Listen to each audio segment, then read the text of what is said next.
क्या आप रोज़ बेचैनी महसूस करते हैं, दिल उदास रहता है, दुआओं का असर कम लगता है? तो रुक जाइए।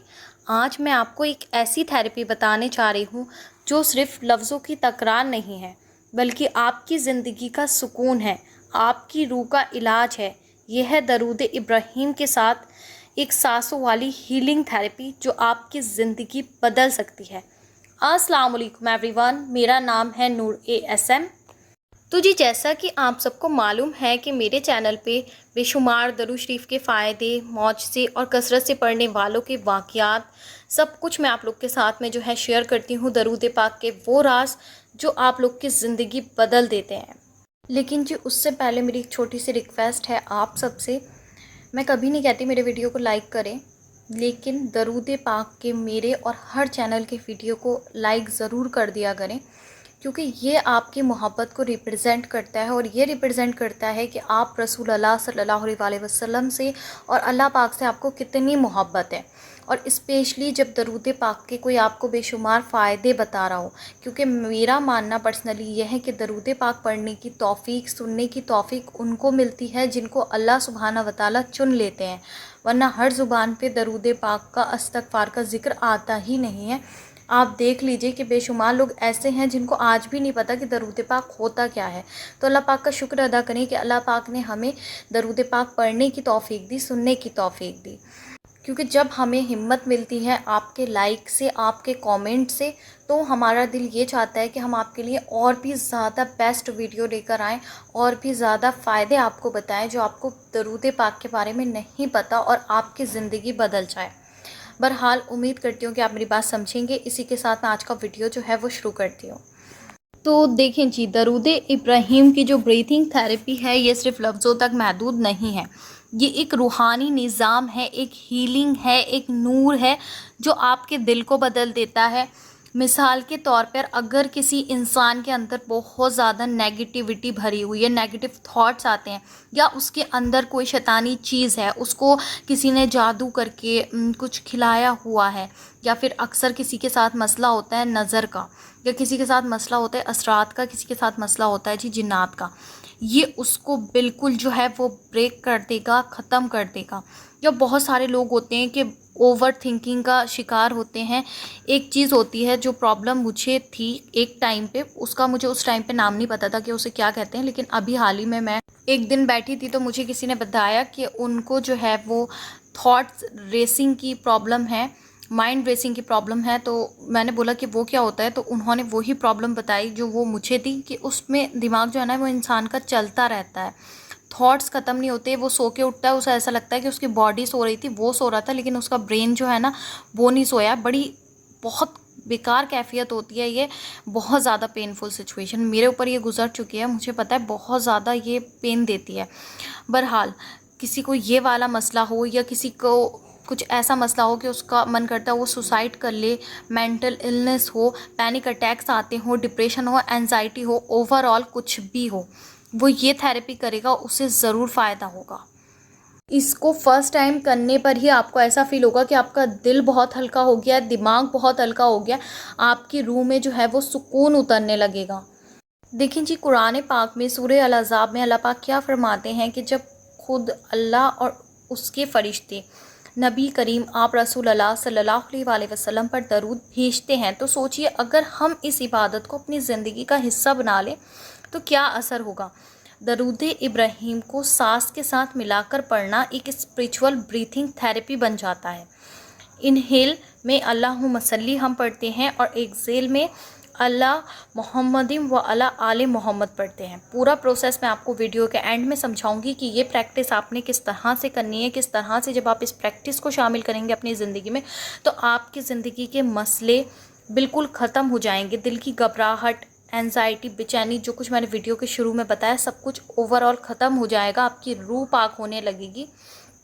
मैं आपको बता नहीं सकती लफ्ज़ों में इसके फ़ायदे कितने हैं। और जी, ऐसा नहीं है कि बहुत लंबी थेरेपी है, मुश्किल से 10 से 15 मिनट आपको इसे करने में लगेंगे। कुरान पाक में तो अल्लाह पाक कहते ही हैं कि दिलों का सुकून जो है वो अल्लाह के ज़िक्र में है। दरूद पाक की बरकत से आपको मालूम है कि रिस्क जो है वो बढ़ जाता है, दुआ की कबूलियत बढ़ जाती है, दुआएं कबूल और मकबूल होने लगती हैं। जब दरूद दुआ से पहले पढ़ा जाए और उसके बाद में पढ़ा जाए तो दुआ अर्श तक पहुंच जाती है। रिश्तों में मोहब्बत आती है, नूर आता है। जो इंसान नबी रसूल करीम सल्लल्लाहु अलैहि वसल्लम से मोहब्बत करता है उसके रिश्ते खुद ब खुद रोशन होने लगते हैं, लोग इज़्ज़त देने लगते हैं। कोई नफ़रत करता है तो अल्लाह पाक उसके दिल में उसकी तरफ से नरमी डाल देता है। अगर कोई उस शख्स से हसद करता है, दुश्मनी करता है, तो उस शख्स का खुद ही जो है वो नुकसान होना शुरू हो जाएगा। जिससे दरूद पाक पढ़ने वाले को अल्लाह पाक हर मुश्किल से, हर परेशानी से बचा लेते हैं, हासिदीन की हसद से, दुश्मनों की दुश्मनी से। आप मेरा यकीन जानें कि मैं जब दरूद पाक के बारे में बात करती हूँ ना, तो मेरा दिल चाहता है कि मैं बात करती ही रहूँ, क्योंकि मैंने खुद पर्सनली दरूद पाक के इतने सारे फ़ायदे अपनी ज़िंदगी में देखे हैं। आप लोग को मालूम है कि कुल कायनात की जितनी भी लॉक हैं, जितने भी गैबी निज़ाम है जो आपको अपनी नॉर्मल आइज़ से नहीं दिखता है, उन सब की चाबी सिर्फ़ और सिर्फ दरूद इब्राहीम है। मैं आपको ना एक बहुत अनमोल गिफ्ट देने जा रही हूँ, थेरेपी बताने जा रही हूँ। आप लोग ने बहुत ध्यान से सुनना और समझना है, क्योंकि ये समझने वाली चीज़ है। तो देखें जी, सबसे पहले आपने क्या करना है, आपने एक पुरसुकून जगह बैठ जाना है। सबसे बेस्ट इसकी जो टाइमिंग रहेगी वो रहेगी सोने से पहले और सुबह फ़ौरन सोकर उठने के बाद, या फिर फजर की नमाज के बाद।